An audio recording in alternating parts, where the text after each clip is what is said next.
পবিত্র রমজানের শেষ শুক্রবার জুমাতুল বিদা। রমজানের শেষ সময়ে এর চেয়ে ভালো দিন আর পাওয়া যায় না।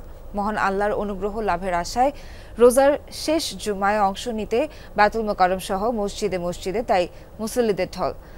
জুমার দিনে আল্লাহর কাছে ক্ষমা ও রহমত চান সবাই। মহান আল্লাহর অনুগ্রহ লাভের আশায় আজানের আগেই জাতীয় মসজিদ বায়তুল মোকাররমে আসতে থাকেন মুসল্লিরা। মুসলমানদের কাছে এমনিতেই সপ্তাহের অন্য দিনের চেয়ে শুক্রবারের মর্যাদা বেশি, আর রমজান মাসে শুক্রবারগুলো মর্যাদা আরও বেশি। মুসল্লিরা তাই আগেভাগেই মসজিদে মসজিদে নিয়ত করে আসছি যে জুমাতুল বিদা বায়তুল মোকাররম জুমাতুল বিদা আদায় করব, মনে আশা। আমার পরিবার সবাইকে ভালো রাখে, সবাইকে বিপদ আপদে হেফাজত করে। আগে যেরকম চলছে এর থেকে যদি আরো বেটার চলে, এভাবে আল্লাহর কাছে চাওয়া, যদি আল্লাহ যদি অনেক ভালোভাবে সামনের দিনটা চলে। নিজের জন্য তো বটেই, পরিবার, দেশ, জাতির কল্যাণ কামনা সবার। জুলাই আগস্টের বিভীষিকা যেন আর না ফিরে আসে, সেই চাওয়াও অনেকের।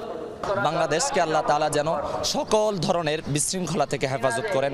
বাংলাদেশের অভ্যন্তরীণ, বাংলাদেশের বাহিরের যে শত্রু আছে, সমস্ত শত্রু থেকে বাংলাদেশকে আমরা একটা নিরাপদ দেশ হিসেবে গড়তে চাই। এটা আল্লাহ তাআলার কাছে আমার সবচেয়ে বড় চাওয়া। রাস্তাঘাটে দুর্ঘটনা হয়ে যায়, তাহলে আল্লাহ তাআলা এই রমজান মাস উপলক্ষে আল্লাহ তাআলা যেন মাহে রমজান মাস ছিল যেন আল্লাহ তাআলা তাদেরকে নাজাতের ব্যবস্থা করে দেন। জুমার খুতবায় রমজান মাসের ফজিলত ও ইবাদতের গুরুত্ব তুলে ধরেন ইমাম।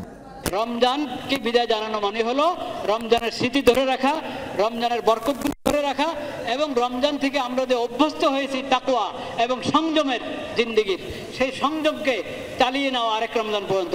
আল্লাহ তাআলা সেই তৌফিক আমাদেরকে দান করেন।